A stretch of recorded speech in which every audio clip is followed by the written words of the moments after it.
नमस्कार. ग्रेट भेट विथ विनय कोठावते या आपल्या हक्काच्या यूट्यूब चॅनलमध्ये आपले सर्वांचे स्वागत आहे. आपण या चॅनलच्या माध्यमातून रोखठोक सवाल विचारत असतो आणि जे चांगले व्यक्तिमत्व आहेत त्यांना व्यासपीठ उपलब्ध करून देत असतो.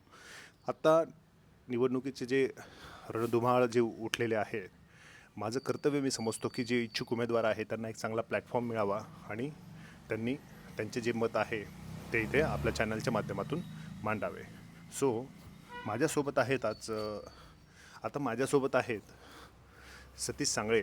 हे जे तरुण व्यक्तिमत्व आहे, उद्योजक आहेत आणि त्यांचा अतिशय गाढा अभ्यास आहे. जसं ज्या इंजिनिअरिंग क्षेत्रातून ते येतात त्याच्यात तर ते मास्टर आहेतच, पण आता ते राजकारणात काय मास्टर की दाखवणार आहेत ते आपण त्यांना थेट प्रश्न विचारणार आहोत. आणि सोबत आहेत राजेंद्र गायधनी सर. हे आहेत निर्भय महाराष्ट्र पक्षाचे जिल्हाध्यक्ष आणि त्यांच्यासोबत देखील आपण गप्पा मारणार आहोत आणि जाणून घेणार आहोत त्यांच्या पक्षाची ध्येय धोरणे काय आहेत. आपल्या दोघांचे आपल्या हक्काच्या यूट्यूब चॅनलमध्ये स्वागत आहे. मी सुरुवात करणार आहेत सतीश सर तुमच्याकडून. तुम्ही तुमचं वय काय आणि आता तुमचा अजेंडा काय आहे ही निवडणूक लढवण्याचा? माझं वय, मी 1992 साली सिन्नर तालुक्यात निराळे या गावातून जन्म झाला आणि वडील अगरबत्तीचा व्यवसाय करायचे. त्या व्यवसायात दुष्काळ असल्याकारणाने वडील शिफ्ट झाले नाशिक. पूर्वी मुंबईला 1 वर्ष काम केलं, त्यानंतर नाशिकला काम केलं आणि माझा जन्म फक्त सिन्नर तालुक्यात झाला, पण जी कर्मभूमी माझी ती नाशिकमधली आहे आणि त्याच्यात आम्ही गावी जात असतो सुट्ट्यांमध्ये. तर गावी जेव्हा जायचो तेव्हा आणि आज कुठेही काही बदल झालेले नाही आहे. आज पूर्वी जेव्हा मी 1992 आणि 92पासून ते 2000 किंवा 2024पर्यंत जितक्या वेळेस आम्ही 4-4, 5-5 महिने गावी जायचो, तर गाव जसलं तसंच आहे आणि फारसे काही असे मोठे बदल झाले नाही. हे सगळं मला त्याच्यात बघायला मिळालं. आणि माझं शिक्षण BE मेकॅनिकल झालं. BE मेकॅनिकल करून मी डिप्लोमा केला, डिग्री केली आणि माझी 1 वर्षाची मी सर्व्हिस केली कोणार्क इंजिनियर्स म्हणून. त्यानंतर मी माझं स्वतःचं युनिट टाकलं 2017 साली. 2017, 18, 19, 20 आणि कोरोनामध्ये 21, 22, 23, 24पर्यंत आम्ही ते युनिट चालवलं. त्यामध्ये मी 50 लाखापासून ते 4 ते 5 कोटीच्या टर्नओव्हरपर्यंत गेलो. पण एक आवड होती का काहीतरी करायचं आहे. नुसता पैसा कमवणं हे स्वप्न नव्हतं माझं. त्यामध्ये 2020मध्ये नगरसेवकाचे इलेक्शन लागले होते, तर ते झाले नाही. 21-22मध्ये होणार होती ती काही झाली नाही आणि ती पुढे ढकलत गेली. आणि तेव्हा माझी भेट झाली भावे सरांशी. वोकाटचं आंदोलनमध्ये मला ते आंदोलन प्रभावित करून गेलं. त्यानंतर त्यांची जी विचारसरणी आहे ती विचारसरणी बघून आणि जे पैसा हा सर्वस्व नाही आहे, कुठेतरी माणुसकी, कुठेतरी म्हणजे माणसासाठी माणसाने काहीतरी करावे हे त्यांच्यातून दिसून आलं. फक्त पैशासाठी कुणासाठी काहीतरी करायचं हे स्वार्थ आणि लोभ हे त्याच्यातून दिसून येत होतं. पण जितेंद्र भावे सर अशी व्यक्तिमत्व होती का ती आम आदमी पार्टीमध्ये असतानासुद्धा आणि आज निर्भय महाराष्ट्र पार्टीमध्ये असतानासुद्धा ती तशीच आहे. त्यांच्यात काही बदल झाला नाही. पार्ट्या त्यांनी बदल केला म्हणजे आज आम आदमी पार्टी इलेक्शन लढवत नाही आहे, ती सपोर्ट करते बाकीच्या महायुती किंवा महायुतीला सपोर्ट करते. तर आम्हाला म्हणायचं असं आहे का जे विचारसरणी धरून आम्ही 12 वर्षापूर्वी भावे सर उतरले, तर त्या विचारसरणीला धरून कुणीही चाललेलं नाही. विचार बदलत गेले, स्वार्थानुसार प्रत्येकाचे विचार बदलले. तर आत्ता जे विचार आम्ही म्हणजे होते, माझे जे होते ते भावे सरांचे होते आणि हे जे म्हणतो ना आपण समविचारी लोक एकत्र येतात, तर हा समविचारी लोकांचं गठबंधन आहे. ह्याच्यामध्ये फक्त आणि फक्त माणुसकी आणि मानवधर्म हाच आमचा स्वार्थ आहे. माणुसकीला, माणसाला जगवायचं आणि त्याच्यासाठी काम करायचं. येस, लक्षात आलं सर. माणसाने माणसाशी माणसासम वागणे हीच आमची मागणे, अशी एक छान अशी कविता किंवा प्रार्थना म्हणता येईल आपल्याला. आणि आपल्यासोबत राजेंद्र गायधनी सर आहे. सर, आपले स्वागत आहे आपल्या चॅनलमध्ये. धन्यवाद. यस, तुमचा मोटो काय आहे आणि आज एवढी सर्व म्हणजे इतके मोठे मोठे पक्ष आहे, मातब्बार पक्ष आहेत आणि त्यांचे मातब्बार उमेदवार देखील आहे. तुम्हाला काय वाटतं? तुम्ही तरच एकदम झिरोपासून सुरुवात केलेली आहे आणि आज तुमच्या पक्षाचं बॅकग्राऊंड काय आहे निर्भय महाराष्ट्र पार्टीचं, आणि त्याबद्दल तुम्ही काय सांगाल? माईक हातात घेतला तर बरं होईल. हां.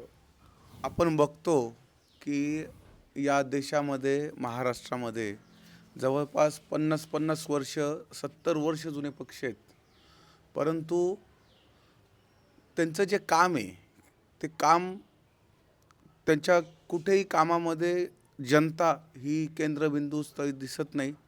जनतेला प्राधान्यक्रमाने जनतेचे जे प्रश्न आहे त्या सोडवण्यासाठी कुठेही तळमळ दिसत नाही.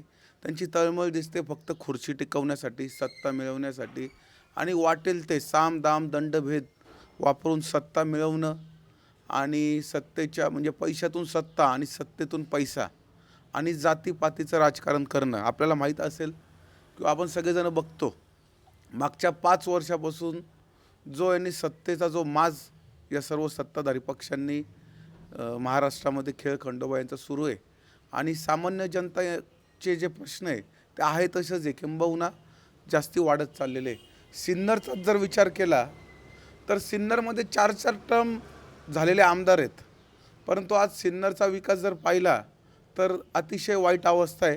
सतीश सांगळेंनी सांगितलं, हा जो युवक आहे हा युवक सिन्नरला रोजगाराचं कोणतंही साधन नसताना त्याचे वडीलच नाशिकमध्ये स्थलांतरित झाले होते.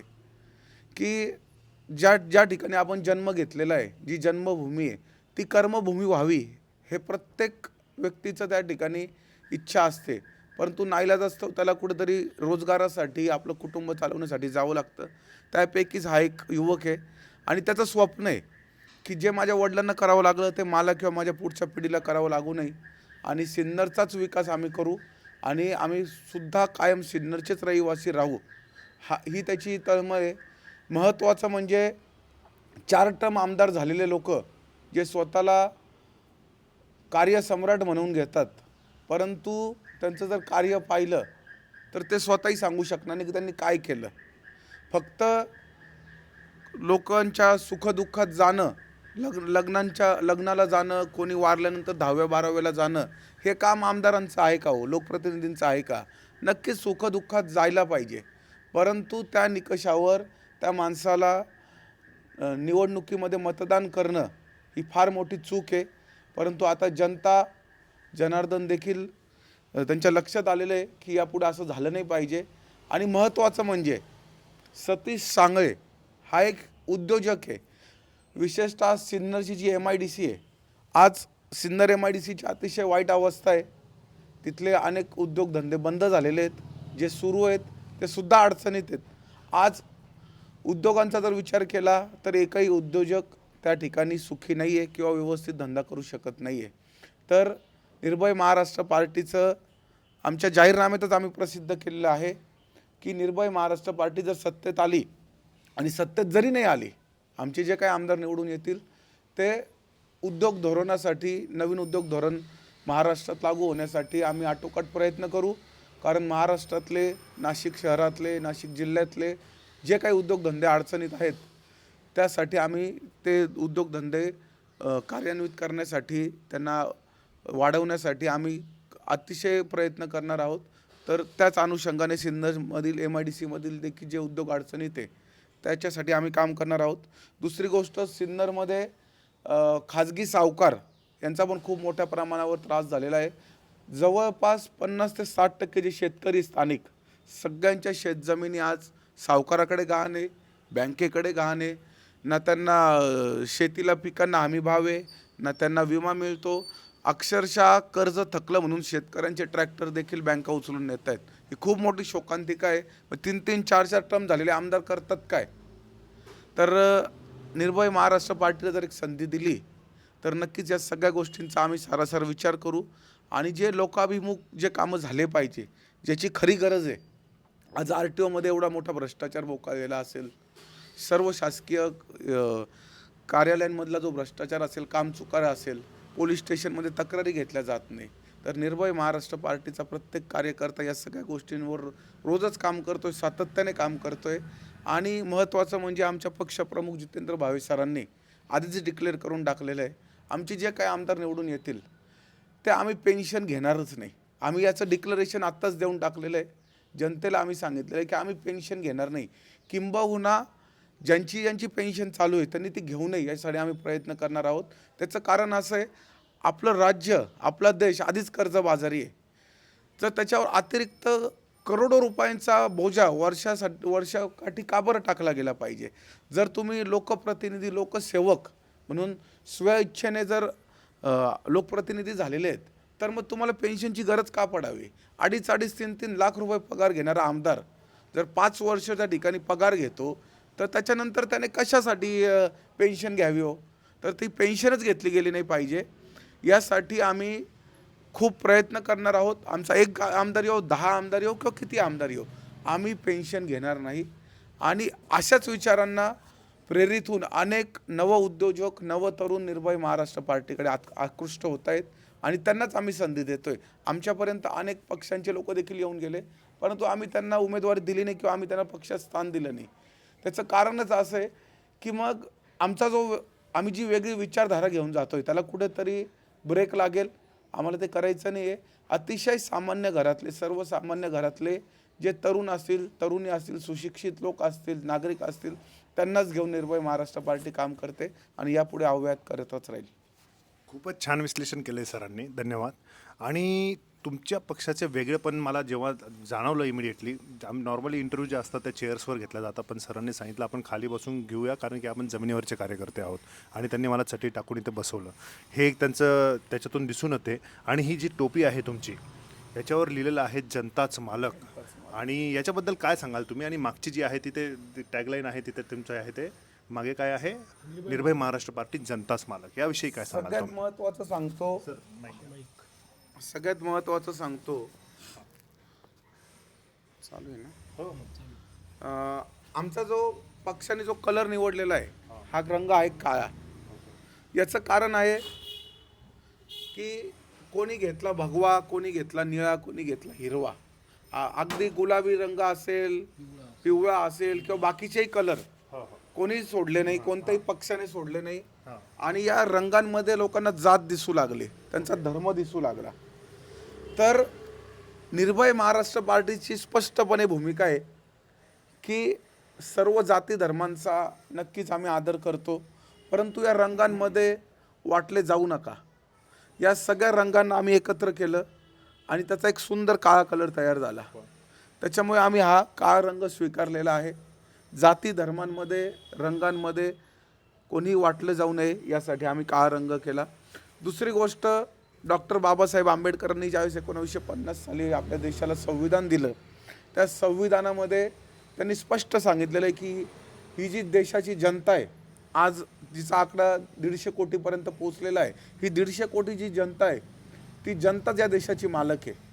आणि ही जी व्यवस्था आहे, म्हणजे जनतेने जनतेसाठी तयार केलेलं जे राज्य आहे, त्याला आपण लोकशाही राज्य म्हणतो आणि आपण लोकशाही राज्यामध्ये राहतो. तर ही जनता, 150 कोटी जनता या देशाची मालक आहे.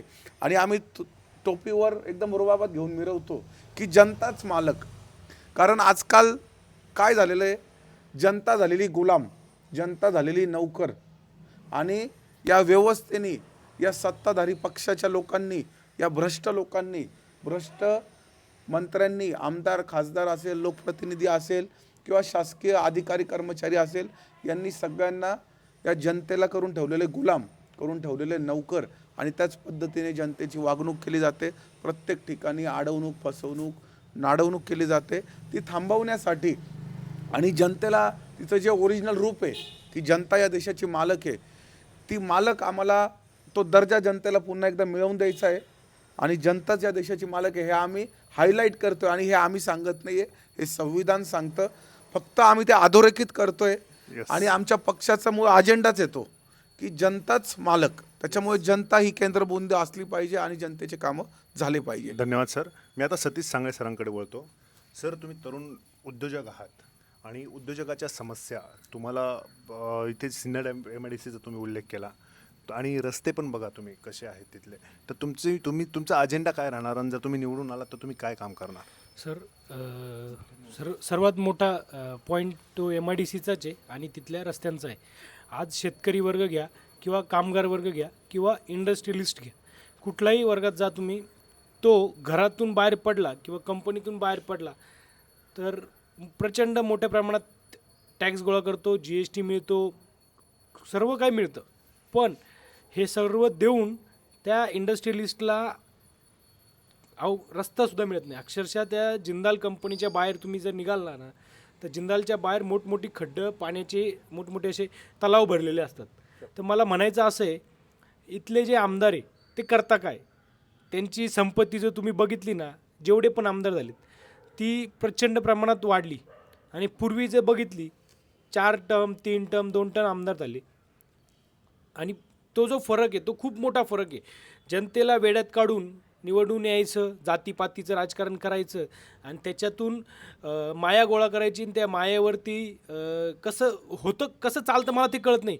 जगायला फक्त 2 चपाती मिरची भाकर मिळाली तरी जगू शकतो, एवढी महाग म्हणजे लोकांचं रक्त पिऊन ती संपत्ती अंगाशी बाळगणं हे कितपत योग्य आहे मला कळत नाही. तर आम्ही निर्भय महाराष्ट्र पार्टी सगळ्यांना वचन देतो आणि सांगतो की हे रस्ते आम्हाला छोटी गोष्ट आहे. जर तुम्ही आम्हाला निवडून आणलं, रस्ते, तुम्हाला दवाखाने म्हणजे पायी तुम्हाला जर अडचणी येणार नाही, म्हणजे घरातून निघाल्यानंतर स्वर्गात जो आनंद मिळतो तो जमिनीवर मिळेल. एवढं आपल्या म्हणजे एवढी ताकद आहे आपल्या महाराष्ट्रात, एवढा यस निधी आहे. सतीश सर, तुमचा अजेंडा समजू शकतो मी, परंतु सर्वच नेते निवडणुकीपूर्वी जे काही इच्छुक उमेदवार असतात ते आश्वासनं देतात आणि परंतु निवडून आले तर चित्र काही आहे ते जनतेची निराशा होते बऱ्याच वेळेस. आणि एक दुसरा मुद्दा आहे, निवडणुकीत लढवण्यासाठी एक बेसिक गोष्ट लागते, कार्यकर्त्यांचं पाठबळ लागतं, दुसरी गोष्ट लागतं फायनान्शियल सपोर्ट. या 2 गोष्टींवर निर्भय महाराष्ट्र पार्टी आणि तुम्ही स्वतः कसं मात करणार आणि कसं त्याला टॅकल करणार, हा खूप महत्त्वाचा प्रश्न आहे. कालच आहे ना भावे सरांनी मला म्हणजे बोलले की सतीश तुला निवडणूक लढवायची आहे. तर मी बोललो सर निवडणूक लढवायला मी तसा एकदम असा भक्कम नाही आहे, माझ्याकडे पाठबळ नाही. सतीश इच्छाशक्ती असेल ना तर काहीही होईल. तर इच्छाशक्तीच्या जोरावर आणि हा सोशल मीडिया, आज जे चाललं आहे ते सगळं सोशल मीडियामध्ये चाललं आहे. सगळ्यांच्या हातात मोबाईल आलेत, त्याच्यामुळं राजकारण्यांना वाटत असेल का गाड्यांचा ताफा, माणसांचा ताफा, 100-200 रुपये देऊन, पेट्रोलला पैसे देऊन किंवा समोसे वडेपाव पार्टी दारूच्या आश्वासन देऊन त्यांना मागे घ्यायचं आणि पळायचं आणि जातीपातीवर लोकांना वेड्यात काढायचं. तर आता हे काही राहिलेलं नाही आहे. तर जनतेला मी सांगेल, तुमचा हा भोळेपणा आणि तुमचा हा छोटे विचारांचा जो आहे संकल्पना ती बंद करा. जातीच्या मागे जाऊ नका, तुम्ही विचारांना प्राधान्य द्या. आणि गरज आहे आज का जो मतदार आहे त्यांनी बदला, त्यांनी आडनाव बघून किंवा ह्या बघून त्याच्या मागे जाऊ नका. यस, समजलं आहे. संपत्ती बघून. यस सर, आपण सरांना विचारूया, जे जिल्हाध्यक्ष आहेत राजेंद्र सर.